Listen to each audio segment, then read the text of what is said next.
என்ன பல்லத்தை யோசனை செய்கிறாள்? என்ன கொப்பியும் கையுமா இருக்கிற? என்ன சங்கதி? கட்டணங்கோ முதல் 2000 தான் ஜாமான் வேண்டினான். 2000 வேணும். பிறகு நான் போய் போய் 10,000க்கு வந்துட்டுது.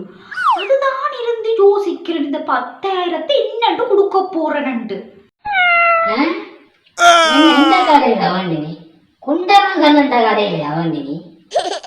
ஓ, அந்த குண்டலகன் கடையில தான் வேண்டினான். நான் எத்தனை நேரம் சொல்றேன் அந்த கடைக்கு போவாதேன்டா. அவங்க பெச்சா குடிக்கிறாங்களா? அவங்க குடிச்சிட்டு அலட்டி கொண்டிருப்பாங்க வேற பொம்பளைகளோட. போவேண்டாம்னு சொல்றேன். என்ன? நீயும் போக மாட்டா, இன்னையும் போவாட. பெரிய சவுண்டு மாத்திரம் விடத்தே. நான் என்ன வேலை செய்தாலும் உனக்கு தெரியுமோ? இது என்ன வேலை செஞ்ச நீ? சொல்லுறன் வடிவாக்கு. நான் அந்த குண்டலகன் கடையில் அண்டைக்கு சீனி இல்லை, அப்போ நீயும் போட்ட. அப்போ சீனியும் மிளகறியும் வாங்கி கொண்டு வருவோம்ட்டு போனான். அப்பன் சரியான குடியிலன்ட்டவன். எனக்கும் நிற்க பயமாக தான் கிடந்தது. என்னென்னத்தை மாற்றி மூத்தி தந்துடுவானோன்னு தெரியாம. அப்போ நான் சீனியும் மிளகறியும் மட்டும் வந்துட்டேன். ஆனால் கொப்பியில் என்ன கொப்பியில் மருந்து தந்துட்டான். இவ்வளோ ஜாமான் இவ்வளோ காசு கட்டணும்ட்டு.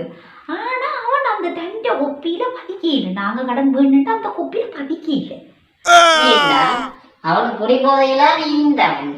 நீ என்ன செய்யற நைசா தொத்தியே சொல்லு.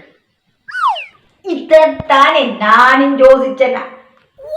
இப்ப கிழிக்கிறேன். கணக்கு மேரிட்ட சேட்டை காசி காலங்களுக்கு மாமாத்தி கூட கூட கணக்க போடுறத அதை கூட காட்டி போனானே. கிழிச்சது மட்டுமில்லை, கிழிச்சது மட்டுமில்லாம கொப்பி ஒட்டியே தீ மூட்டி கொடுத்துடு. அதுதான் நான் தீப்பெட்டியோட ரெட்டியா நிக்கிறேன். இந்த கொடுத்துரு அவன் கணக்கு. அவன் அவருக்கு ஒரு கணக்கு கொப்பி. ஆகாய சூரியன் மாப்பிள்ளையா 10,000 போச்சுதே. கள்ளக்கணக்கு போடுறோம். நீ விதி நல்லா இருக்கும். ஃபுல்லா அடிச்சு முடிச்சா இந்த இந்த வீடியோ பிடிச்சிருந்தா லைக் பண்ணுங்க, கமெண்ட் பண்ணுங்க, ஷேர் பண்ணுங்க. மறக்காம சப்ஸ்கிரைப் பண்ணி பெல் பட்டனை பிரஸ் பண்ணுங்க.